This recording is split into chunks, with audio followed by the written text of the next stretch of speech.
सकते हैं? देखिए, मुलायम सिंह यादव जी की राजनीति अपने आप में एक इतिहास थी और मुझे लगता है कि इस तरीके के शब्दों का प्रयोग करना कहीं ना कहीं गलत है। तो महाकुंभ के अंदर धर्म की राजनीति तो चली रही है, साथ में नेताओं की भी पिक्चर्स वहां पर मूर्तियां लगाकर बोलते हैं कि वहाँ पेशाब कर आइए। तो इस तरीके के बयान निंदनीय है, इस तरीके के बयानों का उपयोग नहीं करना चाहिए। नहीं तो ऐसे लोगों की गिरफ्तारी भी नहीं हो रही है। देखिए, गिरफ्तारी तो कई लोगों की नहीं होती, गिरफ्तारी तो उनकी भी नहीं होती जो टोपी से कपड़ों से पहचान ली जाते हैं, गिरफ्तारी तो उनकी भी नहीं होती जो हमारे भगवा जो उस पे भगवा पर बोल देते हैं। तो गिरफ्तारी इस देश में कई लोगों की नहीं होती, लेकिन इस देश में FIR हो जाती है अगर एक दूध की बाल्टी गिर जाती है एक व्यक्ति से, तो वो राहुल गांधी जी का नाम लगा देता है कि राहुल गांधी जी के बयान की वजह से दूध की बाल्टी गिरी, 650 रुपए का नुकसान हो गया, अब राहुल गांधी पर FIR होनी चाहिए। महंत जी के जो समर्थन है वो कहते हैं मुलायम सिंह यादव भगवान थोड़ी ना है जो उनकी मूर्तियां और वहाँ पर लगेगी।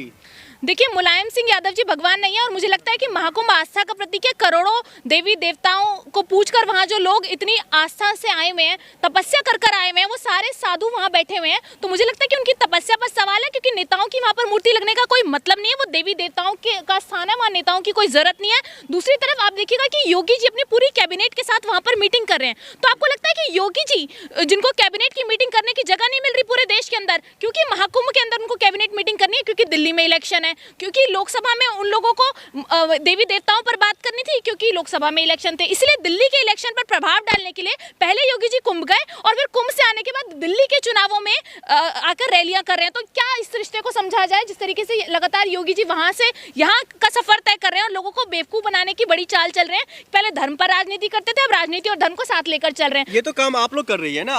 अगर वो वहाँ पर कैबिनेट की मीटिंग बुलाते तो इससे तकलीफ और मिर्ची क्यों लग रही है? इससे तकलीफ ये है कि वहाँ पर जो लोगों की सुरक्षा, उस पर सवाल है, क्योंकि पूरी की पूरी सुरक्षा और पूरा का पूरा जो रास्ता है वो बंद कर दिया जाएगा, लोगों को उससे दुविधा होगी। और मुझे लगता है कि सुविधाओं के लिए महाकुंभ लगाया गया, वहाँ पर पूरी सुविधाएं होनी चाहिए, जिसमें पूरी तरीके से योगी सरकार फेल है। दिक्कत क्या हो रहा है? देखिए, मीटिंग से दिक्कत यह है कि आप धर्म की जगह पर मीटिंग नहीं बुला सकते, आप राजनीति को धर्म से नहीं जोड़ सकते, धर्म के नाम पर राजनीति नहीं कर सकते। और चुनाव चल रहा है दिल्ली के अंदर, और उसके बाद पहले वहां पर जाकर राजनीति करना धर्म के नाम पर, उसके बाद दिल्ली आकर रैलियों में शामिल होना कहीं ना कहीं सवाल खड़े करता है। योगी आदित्यनाथ कभी धर्म की राजनीति की है? देखिए, उन्होंने हमेशा ही धर्म की राजनीति की। उन्होंने भगवा चोला इसलिए पहना था क्योंकि उत्तर प्रदेश के अंदर उनकी सरकार नहीं बन रही थी, इसलिए उत्तर प्रदेश के अंदर वो भगवा पहन करके आ रहे हैं और भगवा पहन करके राजनीति कर रहे हैं। राजनीतिक में आने से पहले ही वो मठाधीश थे।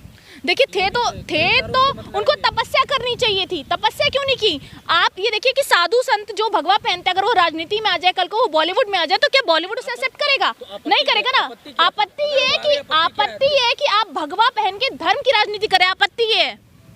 तो राज्य मजबूत किया ना उन्होंने। कौन सा राज्य मजबूत किया? गुंडा राज वहां पर चल रहा है, बुलडोजर चलाया। सुप्रीम कोर्ट ने कहा उत्तर प्रदेश के अंदर जिस तरीके से महाकुंभ लगाया, महाकुंभ में आग लग रही है। महाकुंभ के अंदर देखा है आपने, नकली बाबा बनकर लोग आ रहे हैं। तो क्या व्यवस्था है? इस व्यवस्था पर भी सवाल है कि महाकुंभ तो लग रहा है, इतने वर्षों बाद लग रहा है।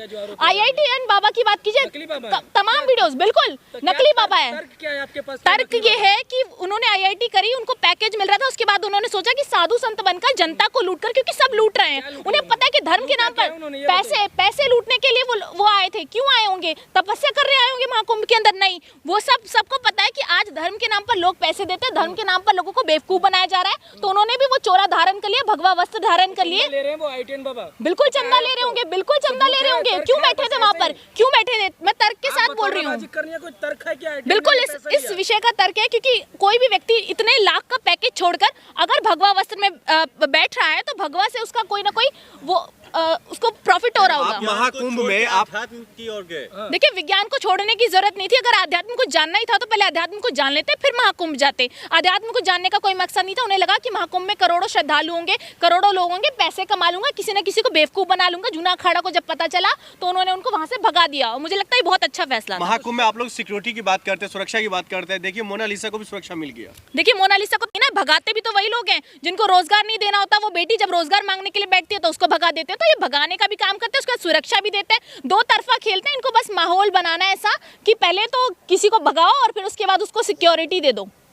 तो योगी राज में ही तो ऐसा होता है ना, बेटियों को सुरक्षा दिया गया। बिल्कुल, बेटी बहुत सुरक्षित है। हमने तो देखा बृजभूषण शरण सिंह, प्रज्वल रवन्ना, ऐसे तमाम लोग हैं जिनको सुरक्षा मिली। जब वो बेटी माला बेच रही थी, उसको भगाया जा रहा था, वो रो रही थी, उसका परिवार रो रहा था, वो बयान दे रहे थे, तब भी तो सुरक्षा ही थी। ये तो सुरक्षा है। क्या माहौल खराब है? महाकुंभ के अंदर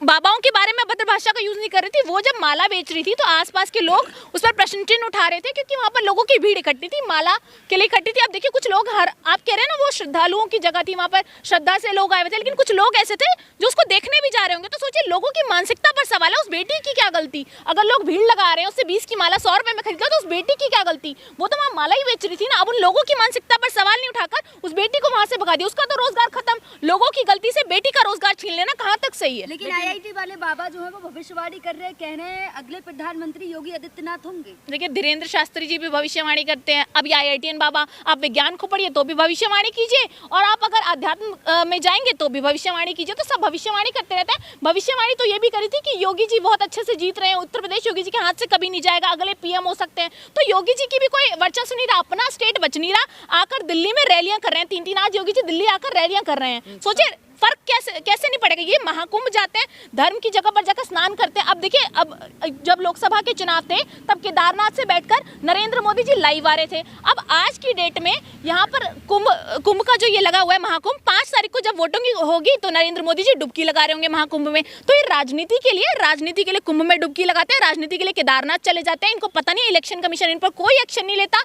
इलेक्शन कमीशन पे पिछली बार भी लोकसभा इलेक्शन में अब महाकुंभ में नहाने पे भी कोई आरोप लगाएगा? देखिए बिल्कुल लगाएगा। चुनाव चल रहे हैं, आप राजनीति नहीं कर सकते, धर्म के नाम पर आप मंदिर जाकर वोट नहीं मांग सकते।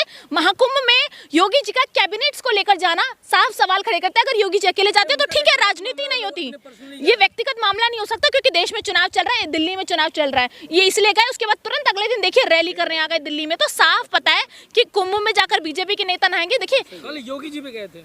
मन साफ नहीं कर सकते, आप तन साफ कराएंगे महाकुंभ से। अगर आपका मन गंदा है ना तो वो साफ नहीं कर सकते। योगी जी को तो मैं बस इतना कहूंगी, पाप धोने जाइए, कुछ भी करने जाइए। अगर मन में फिर भी घृणा है, मन में बेटियों के प्रति इज्जत नहीं है, तो आप तन धो के आ जाइए महाकुंभ से, कोई दिक्कत नहीं है। योगी जी मन नहीं धो सकते आप। बताइए, वो हमारी गंगा माता, यमुना, सरस्वती, चाहे अमीर हो चाहे गरीब हो, कोई भी हो, अगर जाता है तो उनके पाप धुलते हैं। और इन्होंने तो वहाँ 2 घाट बना दिया, एक VVIP घाट और एक आम गरीब घाट। तो वहाँ पाप धुलने जाते हैं, आप विवादित बात कह रहे हैं नहीं कि कहाँ पाप धुलने जाते हैं? आप कह रहे हैं महाकुंभ में। महाकुंभ में स्नान करने जाते हैं, माँ गंगा का दर्शन करने जाते हैं, आशीर्वाद लेने जाते हैं। और ये सारे पापी जा रहे हैं, ये सारे पापी जा रहे हैं।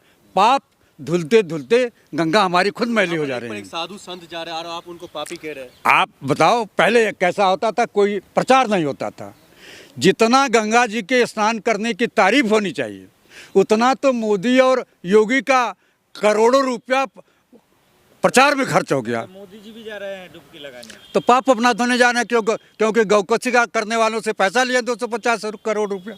राहुल गांधी भी चले जाते हैं पाप धुलने? राहुल गांधी जाएंगे फरवरी में, जाएंगे, निश्चित रूप से जाएंगे। कौन सा पाप किया? कोई पाप नहीं किया, वो आस्था के साथ जाएंगे। अच्छा जी, वो सरकार में नहीं है। राहुल गांधी सरकार में नहीं है, जो सरकार में होता है गलतियां। जाएंगे तो आस्था के साथ जाएंगे, और प्रधानमंत्री जी जाएंगे तो वो क्या पाप धुलने जाएंगे? आप बताओ, ये नफरत आप लोग लाते कहाँ से? नफरत नहीं, वास्तविकता है, ये नफरत नहीं है। आप बताओ, जो गौकसी करने वाले से चंदा लेता है, उससे बड़ा महापापी कौन? अरे वो दान दिए है, चंदा नहीं था वो। कोई नहीं दान देता है।